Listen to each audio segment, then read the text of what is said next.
La televisión viene en descenso y sobre todo en descenso en la audiencia de los jóvenes, son las redes. ¿Eso también te vas a ocupar en tu taller? No específicamente porque yo me considero un dinosaurio, soy del siglo pasado. Me parece que, por ejemplo, este formato que yo voy a plantear, que es este formato como de mini documental, pero que puede un día en ese mismo formato como una base para aprender a hacer documentales más largos, este es tan apto para la televisión como puede ser apto para todas las plataformas de internet.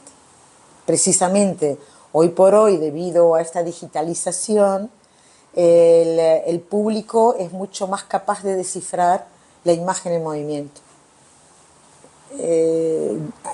Las personas han nacido con los videos y entonces la transmisión a través de video está más presente que nunca, diría yo. Pero luego la base está de cómo contás una historia, que tiene la base de la tragedia griega. Es la base de comienzo, desarrollo y final.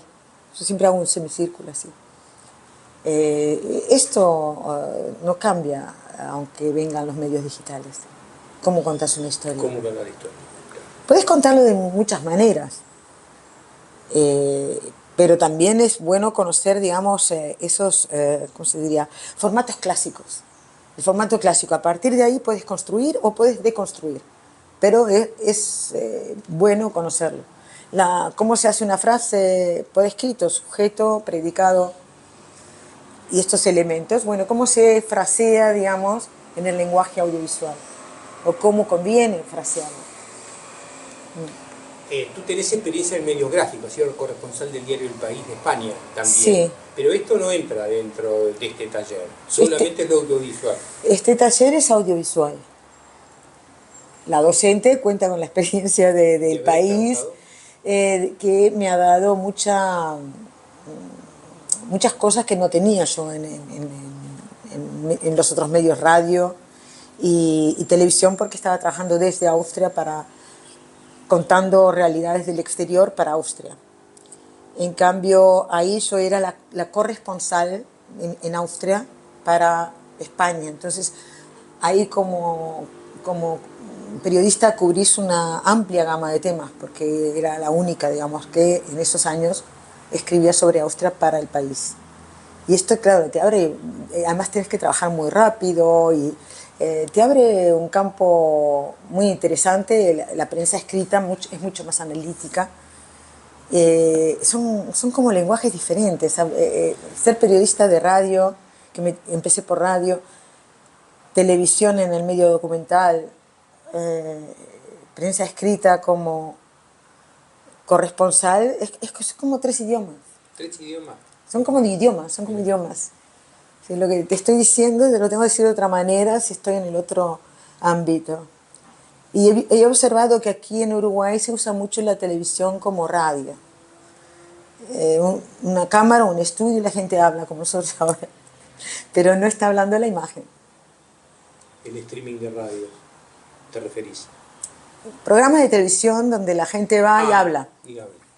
También podría ser en lugar de una televisión, una radio. Es decir, no se está aprovechando al máximo el potencial del lenguaje audiovisual. Visual. Audiovisual. Audiovisual. Julieta, vos tenés algunas experiencias muy fuertes en tu carrera periodística en la televisión de Viena. Contanos algunas. A ver, no sé. Hay una que hiciste sobre drogas en Colombia, por ejemplo.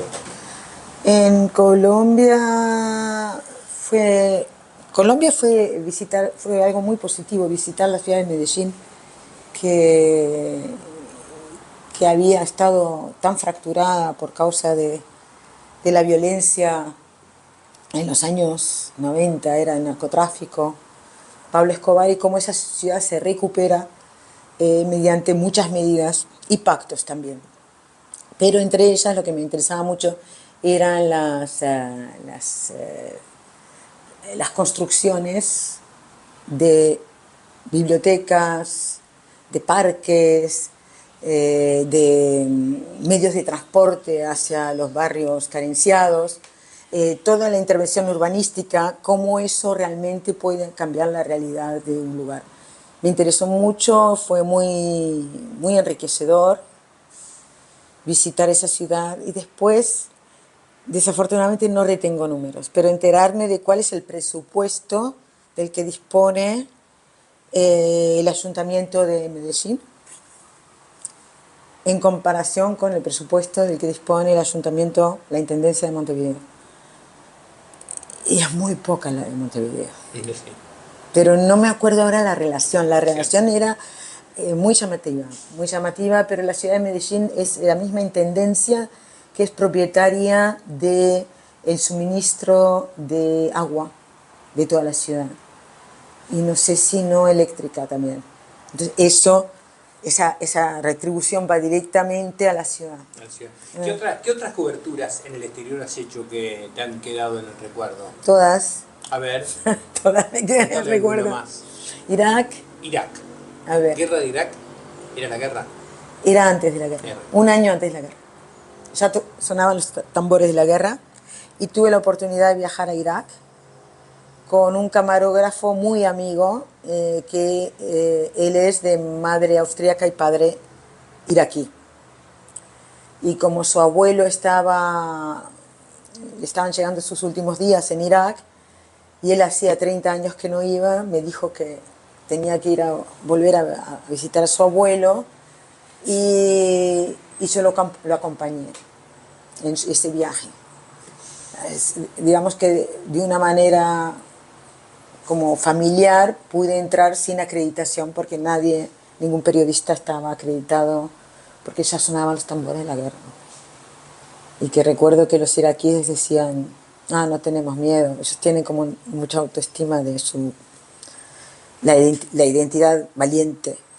Y decían, el que está mojado no teme la lluvia. Sabían que venía la guerra y la esperaban. ¿Y ahí pudiste hacer una cobertura periodística? Ahí. Fue un documental que se pasó también en otras televisiones de otros países, el título era A la sombra de Saddam. Porque se hablaba mucho de Saddam en aquella época, Saddam Hussein, y me intrigaba saber cómo vivían los iraquíes bajo ese régimen. Y no veía información en ningún lado, entonces eso era lo que me intrigó a mí, entrar y ver cómo era la vida de la gente ahí. Muy bien acompañada de la familia de este gran camarógrafo, pero sin hablar árabe, así, con traducción. Eso siempre te limita un poco. ¿Qué otra cobertura? Ay, me dieron un nombre árabe. Para camuflarme mejor. Sí. Para pasar desapercibida. Sí. Tenías que además ir con él. En Irak no es obligatorio para las mujeres cubrirse la cabeza, ni lo era en ese momento. Pero cuando íbamos al campo, que esta familia tenía una casa de campo, cuando nos apartábamos de la autopista para entrar al campo, ya las mujeres nos poníamos toda esta cuestión negra que agarras así con una mano, sin botón, no tiene botón, eso es lo increíble, te quita una mano, además de estar cubierta, estás sin una mano, por respeto a las tradiciones del campo. Sí, así, pero no es Irán, Irak. Sí, no. Y, por ejemplo, te enterás de cosas donde no las había leído en ningún lugar. En Irak parece ser que por tradición hay una gran admiración a Prusia y a los alemanes, y se consideran los prusianos del mundo árabe muy rectos, digamos, como cultura, ¿no? Como forma de tratar entre ellos muy... Y no tienen límite de velocidad en las autopistas como en Alemania. Sí, las autopistas excelentes, porque en aquella época petróleo, que es la materia prima, ellos naturalmente disponen de una gran cantidad, y la mano de obra era muy barata porque el país estaba bloqueado, bajo bloqueo de la comunidad internacional. ¿Estas experiencias tuyas de coberturas van a ser volcadas en los talleres de alguna manera?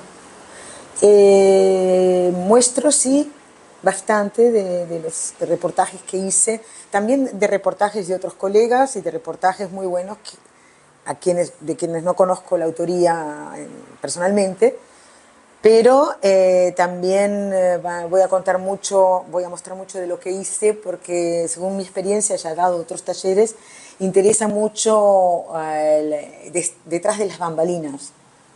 El estudiante quiere saber cómo se realizó esta toma, cómo se consiguió esto, por qué no lo otro.